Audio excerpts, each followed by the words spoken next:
Definitely not the best circumstances for recording, nor am I anywhere near a professional video maker or YouTuber. I just do this for fun. But some of you had been asking where Rusty the Duke went. Well, I'm the guy that purchased it from David, and I hauled it up from Alabama a couple months ago.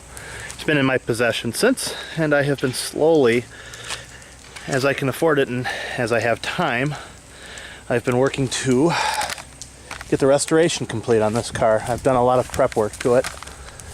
It doesn't really outwardly show what I've done to the car, but I've got the mechanics all pretty much in order. I still have to replace the suspension. It's in pretty bad need of rear shocks, and it needs new struts on the front. Again, it did sit in the junkyard for a lot of years, and it hasn't been driven in a lot of years. So I'm going to be putting a whole new suspension on it, and I'm getting ready to get it painted. All the black stuff that you see all over it here, that's all Por 15. It's a rust encapsulator. When the car was sitting in the junkyard that David got it from, it had surface rust all over it from the sun beating the paint off and beating back down to bare steel, but it wasn't anything worse than like right here, where it's just a real light surface rust. I'm going to go through again and sand this down, and I'm going to recondition it one more time. Then I'm going to take it in for paint.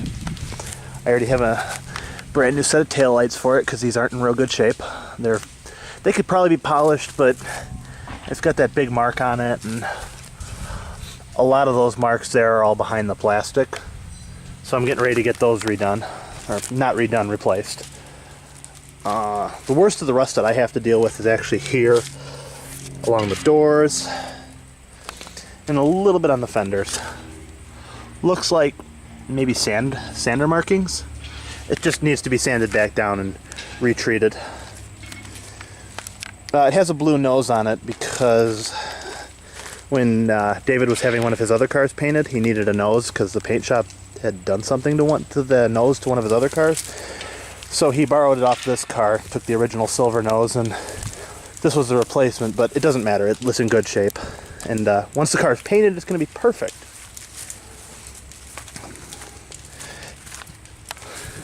Was it actually pretty, I shouldn't say it was expensive. It wasn't terrible hauling this car up here. I didn't drive it from Alabama. It wasn't quite ready enough to make an 800-mile drive. It is now, but it wasn't when I first bought it. I got to do a headliner here soon. No big deal. I know how to do those. I'll be doing that right after paint. It's got a brand new windshield. I just had it put in yesterday. It looks great. It is an absolutely gorgeous piece of glass. It's a pleasure to drive now with the new windshield. But no, beyond that, I've redone the doors already, sanded them down and used Por 15 under them. Got all the rust off them, got them back to black.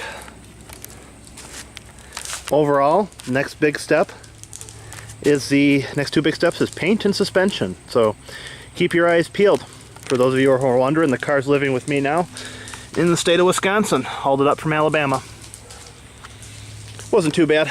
U-Haul, I used a U-Haul trailer, and we used my partner's dad's Silverado. Had no problem hauling it up here.